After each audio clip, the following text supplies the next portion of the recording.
जय श्री कृष्णा। संकटी गणेश चतुर्थी व्रत प्रत्येक मास की कृष्ण पक्ष की चतुर्थी तिथि को किया जाता है।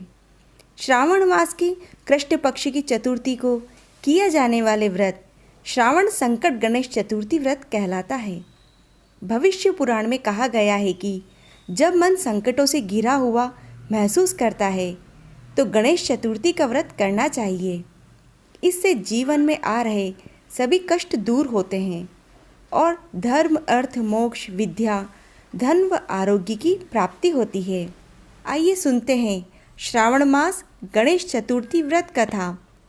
ऋषिगण ने पूछा कि हे स्कंद कुमार, दरिद्रता, शोक, कुष्ठ आदि से विकलांग, शत्रुओं से दुखी और धनहीन, समस्त उपद्रवों से पीड़ित, संतानहीन, घर से निकले हुए लोग, रोगी और अपने कल्याण की कामना करने वाले लोगों को क्या उपाय करना चाहिए जिससे उनका कल्याण हो सके।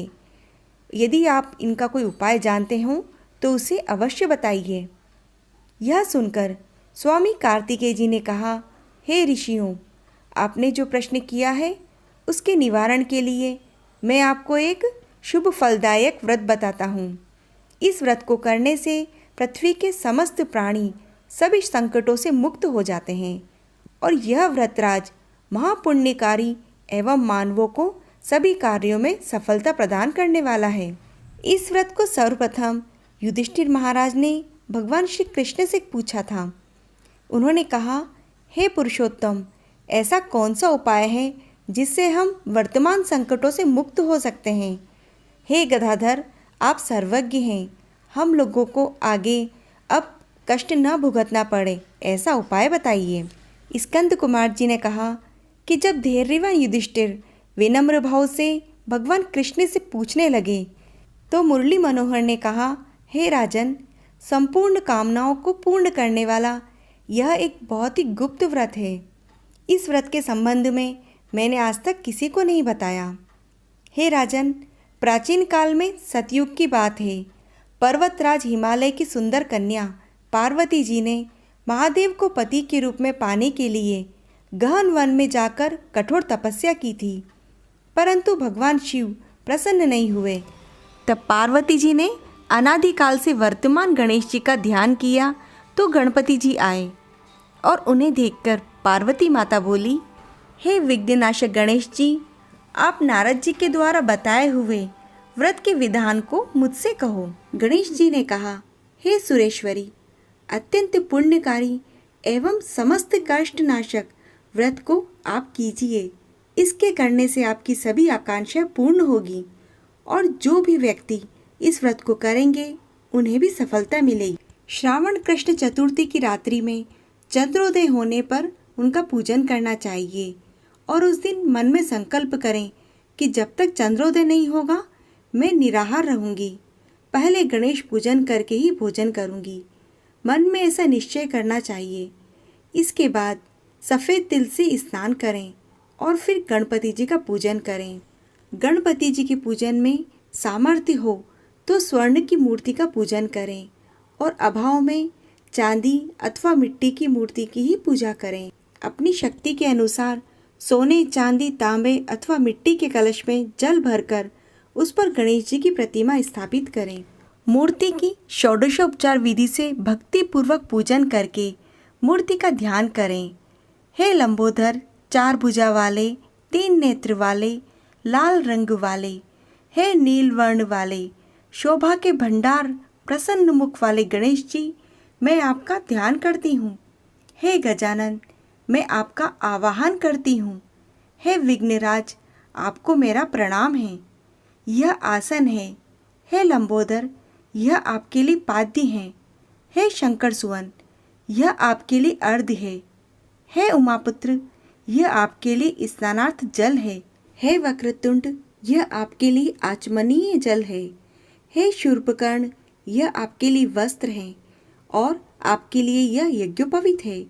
हे गणेश्वर, यह आपके लिए रोली चंदन है। हे विघ्ननाशक, यह आपके लिए फूल है और हे विकट, यह आपके लिए धूप बत्ती है। हे वामन, यह आपके लिए दीपक है और आपके भोग के लिए लड्डू है। हे देव, यह आपके निमित्त फल है। हे विघ्नहर्ता, आपको मेरा प्रणाम है। प्रणाम करने के बाद क्षमा प्रार्थना करें। इस प्रकार षोडशोपचार रीति से पूजन करके नाना प्रकार के प्रसादों को बनाकर भगवान को भोग लगाएं। और हे देवी, शुद्ध देशी घी में 15 लड्डू बनाएं। सर्वप्रथम भगवान को लड्डू अर्पित करके उसमें से 5 ब्राह्मण को दे दें और अपना सामर्थ्य के अनुसार दक्षिण होकर चंद्रोदय होने पर भक्ति भाव से अर्घ्य दें। उसके बाद 5 लड्डू का स्वयं भोजन करें। फिर हे देवी, तुम सब तिथियों में सर्वोत्तम हो, गणेश जी की परम प्रियतमा हो। हे चतुर्थी, हमारे द्वारा प्रदत्त अर्घ्य को ग्रहण करो, तुम्हें प्रणाम है। निम्न प्रकार से चंद्रमा को अर्घ्य प्रदान करें। क्षीर सागर से उत्पन्न हे लक्ष्मी के भाई, हे निशाकर, रोहिणी सहित हे शशि, मेरे दिए हुए इस अर्घ्य को ग्रहण कीजिए। गणेश जी को इस प्रकार प्रणाम करें। और हे लंबोदर, आप संपूर्ण इच्छाओं को पूर्ण करने वाले हो, आपको मेरा प्रणाम है। हे समस्त विघ्नों के नाशक, आप मेरी इस अभिलाषा को पूर्ण करें। इन सब के बाद अपने भाई बंधुओं के साथ दही एवं पूजन में निवेदित पदार्थ का भोजन करें और प्रार्थना करके प्रतिमा का विसर्जन कर दें कि हे देवों में श्रेष्ठ गणेश जी, आप अपने स्थान को प्रस्थान कीजिए एवं इस व्रत पूजा के फल को दीजिए। हे सुमुखी, इस प्रकार जीवन भर गणेश चतुर्थी का व्रत करना चाहिए। यदि जन्म भर न कर सको तो 21 वर्ष तक करो। यदि इतना भी न कर सको तो 1 वर्ष तक 12 महीने की व्रत को करो। यदि इतना भी न कर सको तो वर्ष के 1 मास को अवश्य ही व्रत करो और श्रावण चतुर्थी के व्रत का उद्यापन करो। यदि आपने अभी तक इस चैनल को सब्सक्राइब नहीं किया है तो आप इसे सब्सक्राइब करें और अन्य नोटिफिकेशन प्राप्त करने के लिए बेल आइकन को अवश्य दबाएं और इस पुण्यदायी कथा को लाइक व शेयर करें। और यह कथा आपको कैसी लगी कमेंट बॉक्स में कमेंट करके अवश्य बताएं। जय श्री कृष्णा।